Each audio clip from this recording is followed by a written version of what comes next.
Oh, hello. My name is Mara, and welcome to Books Like Whoa.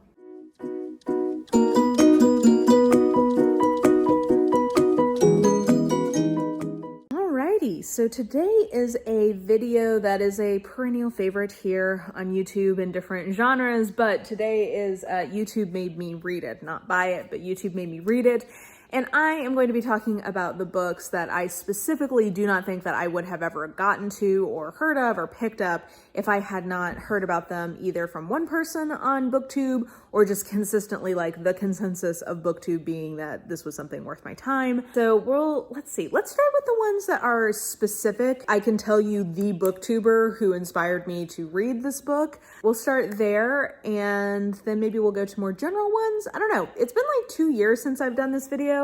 So it's interesting. I was looking back at the ones that were mentioned in the first video and yeah, it's just interesting to see what all I have been influenced to read from Booktube. Let's just get into the examples. It'll make more sense. So we'll start with one of my best pals, Bethany. So Bethany from Beautifully Bookish Bethany is definitely the reason that I picked up The Kingdom by Jess Rothenberg. So this is a book that is a YA dystopia, I guess, like sci-fi-y kind of thing. It has a lot of AI in it. And basically the setup is that there is like a alternative version of a Disney World kind of thing. And the princesses are all these AI with some level of like human, like true human consciousness in them. Everything is supposed to be perfect in this world. It's like, meant to be the idyllic kind of Disney type fairy tale experience. But you quickly realize that for these princesses, it is much less than idyllic. And there's this murder, like there's a dual timeline. And like, that one of the princesses, the princess we're following, has been accused of murder. And so you're going kind of back and forth in terms of finding out what happened with that actual incident and the trial today. And yeah, like I don't really think I heard a lot of people talking about this, but she really loved this one so much. And she was talking about thematically how great she thought it was. And I totally agree. Like, I think that there's a lot of thematic depth here. And it's a really well-written version of YA sci-fi. I think it has interesting things to say about gender. Yeah, just all around. I would not have picked this up without Bethany recommending it. And I think it made my best, SFF list last year. Like, I really, really like this one. I thought this was great. So this was definitely a hit in terms of something somebody recommended to me. And then one that I liked pretty well was Not All Dead White Men by Donna Zuckerberg, Classics in Misogyny in the Digital Age. And I read this upon the recommendation of Jean Bookish Thoughts. And part of why I was interested in this is that as a part of my master's program when I was studying religion, I was reading a lot of the early church fathers in Christianity and reading what they had to say about gender. And then that also led into kind of reading more about classical ideas of gender and even sexual biology and stuff, which is really interesting. So this is sort of a topic that was of interest to me. And I thought that this would be a helpful book because it's specifically talking about the way that the classics get used by kind of red pillars or incels or alt-right, men's right activist kind of groups. And I think that the writing in this lets it down a little bit. But I think the actual information in this is really good. And I definitely would not have picked this up without hearing about it from Jean, who is a classicist. So I tend to trust her recommendations about these kinds of books. And then I had two from my friend Lauren at the novel Lush that I wanted to shout out. So first of all, I saw Lauren, she posted this cover on Twitter and was talking about how bonkers but great this book was, which is The Midwinter Mail Order Bride from Katie Wilde. And I am so thankful that she recommended this because this sent me down all of these different paths within romance reading, specifically the Kindle Unlimited verse. I don't know that I would have gotten to Ruby Dixon, for example, if I hadn't read this. And I also absolutely love this Deadlands series from Katie Wilde. I want a new one. It's been a long time, but I absolutely love this book. This is one of my favorite fantasy romances. And this opened up an entire group of authors to me that I would not have read if I had not first read this, and all because it just was such a fun cover that it drew me in, and I saw her tweeting about it. So I got this from Lauren, and then she had a video, I think last April, Like, I think it was when she was making a video every day in April last year, where she was recommending where to start with, I think. And she mentioned Julie Garwood, who had been an author I had been meaning to get to and just kept kind of like not knowing where to start. And she gave a few different recommendations, and I realized based on her kind of descriptions that the one that I would be most interested in was Saving Grace by Julie Garwood, and I really enjoyed that book and am really thankful that I now like know kind of what Julie Garwood is about. And so I have a lot of her books on my Kindle as sort of like save for a rainy day comfort kind of reads, because it's just such like a warm historical, like campy writer. I just really enjoy her work. So Lauren definitely gave me the guidance I needed to pick the right Julie Garwood for me. So I appreciate that. And those are two that I read upon her recommendation. And then two from people who don't really post anymore. One of these makes me real sad. I mean, they both do, but one of them particularly makes me sad. So first, let's go with Possibly Lit, who I just don't think really posts that often anymore. I see her on Instagram sometimes. Anyway, I really enjoyed her recommendations. I really enjoyed her channel. I think I've probably taken several of her recommendations. Like, I know that Amber Lowe is on my TBR because of her. Anyway, two books in particular she recommended. One I enjoyed, one I didn't so much. My favorite thing is Monsters, I think is her favorite book. And it is a graphic novel that is sort of like historical fiction / memoir / mystery, told from the perspective of a little girl who draws herself like a werewolf. There was interesting ideas in it, but it just didn't really come together for me. I don't know. I've seen people really love or really hate it, and for me it was mostly just like, this is interesting, but just not quite my deal. I don't know. So that one wasn't so much a hit for me, but I saw particularly her with Madeline from Madeline Inc. When this book came out, they recommended it so strongly, and oh my gosh, this is one of my all-time favorite like YA contemporary kind of books, and that is A Heart and a Body in the World by Deb Coletti. 5 stars. Like, I love this book, and I would not have picked it up if it hadn't been for their recommendation. This book is just so beautiful and like soul crushing, but in a great way. Like, this book destroyed me and built me back up all at the same time. Oh, it's so good. So I would not have gotten to this without her recommendation. So those are two from her. And then sadly, okay, so when I was originally planning this video, I was partly doing it as a tease to say, oh, I'm working on a secret TBR video right now where I'm going to be reading like one of my favorite booktubers. And the booktuber that I was going to be reading like was Bree from Bree Hill, because she and I have really similar taste for a lot of things. Like, I feel like the books that we have both read, we often tend to agree on, and I've gotten so many great recommendations from her over the years, but she's at least right now not posting videos, so I think I'm gonna put that project on hold, but it just makes me real sad. Anyway, a book that I recently read upon her recommendation for that video was Passing by Nella Larson, and I absolutely thought this was fantastic. This is like a classic of like Harlem Renaissance literature. It's about 2 Black women who are living in New York City, and both of them are biracial and they can pass as white, and it is kind of about like how their lives look different based on that. It's super good, and she definitely is the one who like sold me on that in her video. So anyway, this was going to be teasing that. That's, I don't think something, I don't know, maybe I'll move forward with it. It just won't be a secret, I guess, anymore. I'm not sure. But anyway, I wanted to mention that I do get a lot of recommendations from her, and that is definitely one that I read because of her. So I think those are all of my specific booktuber ones. Yeah, those are all my specific booktuber ones. So now let's talk about books that I read because of YouTube in general. And I will tell you, I've realized that Booktube has very much influenced me in terms of what I read for sci-fi and fantasy. Like, really, that's the biggest driver on this list of books that I don't think I would have prioritized or gotten to if I hadn't heard them hype so much on Booktube in general. The only exception to that is One of Us is Lying by Karen McManus. So that's one that I don't think I would have picked up without Booktube. And that is one I did not like. So that is a YA mystery. And I just felt like maybe if you're actually a young adult and like you're new to the mystery genre, you would enjoy it. But it's not one I would recommend for adult readers of YA mystery. That is really the only one I could think of that wasn't SFF, and it was one I did not enjoy, but I do think I would not have gotten to it if it wasn't one so widely referenced on Booktube.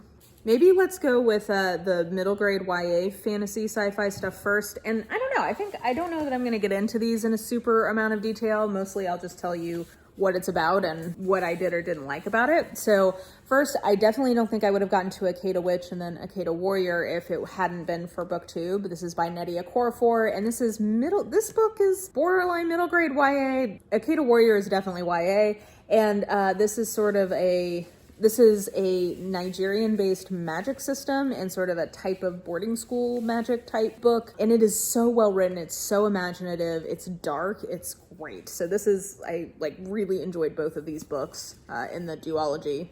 And if you can't tell, I don't know if you can see, but my kittens are frolicking, so you'll be hearing them in the background. So this was one that Booktube made me read that I really am glad because I really enjoyed it. Similarly, I saw this coming up a lot because I think that some of the bigger booktubers got this book as an arc, Serpent and Dove, and ended up enjoying it. This has ended up being a pretty polarizing book. I think people either really like it or really don't like it.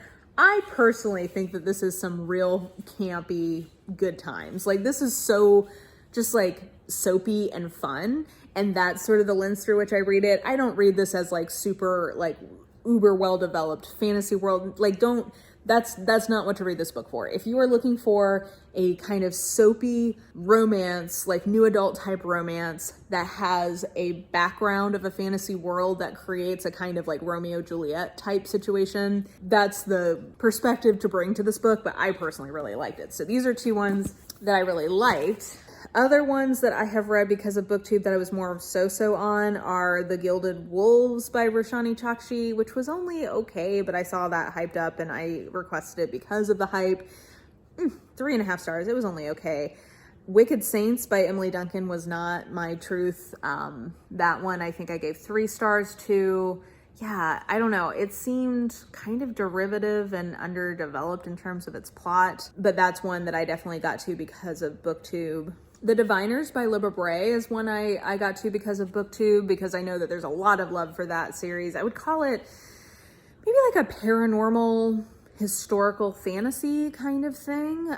It's set in like the 20s in New York, and I think it's an interesting book. I just think that I read The Diviners. I gave it, I think, 3.5 stars. My problem with it is that it has a lot of perspectives, and I don't think that it needs that many perspectives. And I felt like it kind of took away from the overall momentum of that book. So I liked but didn't love it and won't continue in that series. Six of Crows I also gave 3.5 stars to. And it is one that I felt like it is a lot of buildup that I assume gets paid off in Crooked Kingdom, which I have and will read because it's a duology, and I'm like, okay, I can polish this off. And I was interested in a lot of the buildup, but that being said, it has been probably about a year since I've read Six of Crows, and I've not felt compelled to get to Crooked Kingdom. So if that tells you anything, but Six of Crows is another one, probably even more than The Diviners, that I feel like is just like such a mainstay here on Booktube that I do want to read Crooked Kingdom, honestly, even just so I can understand all the hype around it, because I know people just love it. And then the last kind of like YA middle grade one I'll mention is Nevermore by Jessica Townsend. And I'm really glad that I kind of heard so many great things about this. I think the person who like tipped me over the edge to reading this was Connor O'Brien, because I really trust his reviews of like middle grade kind of fantasy. I thought this was really solid. I definitely like the second one better than the first one, and I will continue in that series. I've now read the first 2 and I plan on continuing in the series. I have realized it's one where I prefer the audio over the physical. Like, I really like the performance of the audio. So I think the third one comes out in August, and I will be interested to get that one. So that is, I think, kind of sold as another sort of YA middle grade that's like Harry Potter. I think it's closer to hitting the mark on that comparison than a lot of times those parallels are. And I do think it is imaginative, well written, dark in a way that I think is not always fully reckoned with on the page, and that is really my biggest critique. But I like the darkness. I just wish that the author actually like dealt with it a little bit more. I enjoy that series, and I will continue in it. So I'm glad that Booktube peer pressured me into reading it. Oh, and actually, I just noticed I do have one other non-SFF pick, so I'll shout this out real quick. Bad Blood. I don't think that I would have prioritized this as quickly as I did. without seeing how many booktubers who don't normally love nonfiction were talking about how great this was. Like, I think that seeing how appealing this was to a wide audience really was what intrigued me to go ahead and get to it. And I totally see why. Like, I absolutely love this. This is the kind of narrative nonfiction that reads like fiction, and it's such like a bonkers story, and like, it's definitely something I see how it became a breakout hit. But like I said, I don't know that I would have gotten to it as quickly if I hadn't seen how many nonfiction readers were reading and enjoying this. Okay, and then in terms of adult fantasy or sci-fi that I think I got to because of Booktube, definitely Monstrous. This is one that I hadn't even heard of until I got on Booktube. And then I felt like every channel that I watched that read SFF, this was like the graphic novel that they were reading, or like the series that they were keeping up with. So I hadn't really tried to read graphic novels in a long time. And I'm really glad that I got pushed to do this because I absolutely love this series. Like, it's one of those series that the whole is greater than the sum of its parts in terms of like the individual volumes are not necessarily my all-time favorites, but the collected story so far is one of my favorite high fantasy kind of things. So definitely didn't even know about this until Booktube. Robin Hobb is an author that I was familiar with. Like, I'd seen her name a lot kind of growing up in the fantasy section, but I didn't really have a push to read her. I think that I kind of had written her off in my mind as maybe sort of like old-fashioned or sort of like a fogey. I don't know. Like, I didn't think that this was something worthwhile. But then I started seeing so many people on Booktube talk about how they were starting or catching up with this series from her. And especially, what is her name? Sam's Nonsense. I don't think she posts anymore, but she, like, Robin Hobb was her favorite, and she would talk about her all the time. So I would not have given this a try, I don't think, if I hadn't seen so many people on Booktube getting to it. And I'm really glad I did, because I really enjoyed this first book, and I am planning on going the distance in that series. It will be, I'm sure, a very long-term project, but eventually I will get to all of the books in this series, I think. So I liked this first one, and I'm excited to continue with it, and I'm glad Booktube pushed me to do that. Speaking of things Booktube pushed me to do, give Brandon Sanderson a second try. I don't know if I would have read him eventually. I really enjoy his writing podcast he's on with some other folks. Like, I've listened to that for years, though I haven't listened recently. I don't know if it's still going, but Writing Excuses, that I really have enjoyed. So I was aware of him for sure, but I don't know, the way he would talk about his books never super appealed to me. And then he's just like so freaking beloved here on Booktube that I wanted to at least understand where people were coming from. And I don't know if I'm going to read a lot more from him, to be honest. I did end up enjoying this book. I gave it 4 stars, but I really liked it as a standalone. Like, I don't know that I want more from the Mistborn world. And I am not interested in reading like a 1,000-page tome like this. So I don't see myself continuing with like The Way of Kings. So this may be the end of the road for me and Brandon Sanderson, but I did end up enjoying this individual book, and I at least understand what the hype is now. So I would say this was a success. I did not enjoy Warbreaker, which is the first one I tried from him. I DNF'd that one. So mixed bag with Sanderson, but I did find one at least that I liked pretty well. Next, you guys will know that I am an evangelist for the good news of Murderbot, and it all started because I saw so many people mentioning All Systems Red as a great short sci-fi pick. This is kind of like Monstrous or Nevermore. There's a few of these kinds of books that I feel like eventually most booktubers who read SFF will get to, and I felt like this was in that category. I had it as a free ebook from Tor, and so I was like, oh, okay, cool. Like, I'll read this. I'm sure I'll like it fine. And this is one of my all-time favorite books. I absolutely love this. I've read the whole series. This is one of the top books I hear from people telling me that they read it because of me. So I absolutely love this, but I wouldn't have even picked it up if I hadn't seen so many people on Booktube consistently talking about it as like one of the best of its kind of books. And then I feel like in 2018, everybody was reading Red Sister and Gray Sister. Like, I feel like that was the year that everybody found this series from Mark Lawrence. And so I eventually got to Red Sister and was like, oh yeah, I like this. And then I loved Gray Sister, and overall that series is one of my favorite fantasy trilogies ever. I know it's not everybody's favorite, but I am so glad that I got to this because I absolutely love it. Like, I love that series. I actually enjoyed, I think, pretty much everything I've tried from him so far. I haven't tried some of his darker series stuff yet, but I did really love this series and would not have gotten to it if it hadn't felt like everybody was reading it that year. And then I guess, sadly, to end on sort of a negative note, the last one that I will mention is that I did read Gideon the Ninth because there was so much hype for it last year on Booktube and on Book Twitter, and it wasn't for me. Let's just say that. I know a lot of people really love that. It was, I think it got nominated for a Hugo or a Nebula. Like, it was, there's plenty of people who love that book. The writing, I felt like it was more style over substance for me.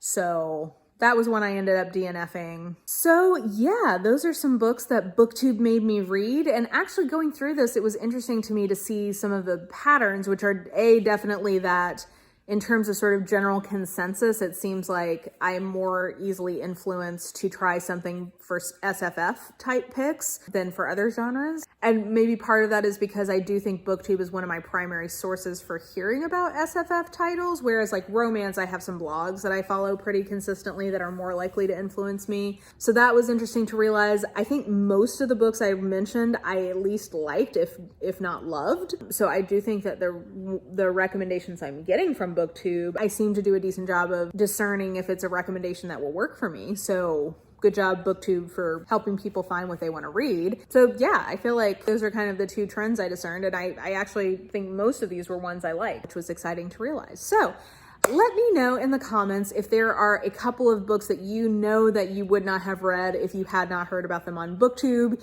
either from a specific person or via kind of general consensus or like what everybody was reading at a certain time. Definitely let me know that in the comments below. And yeah, I think that will do it for this video.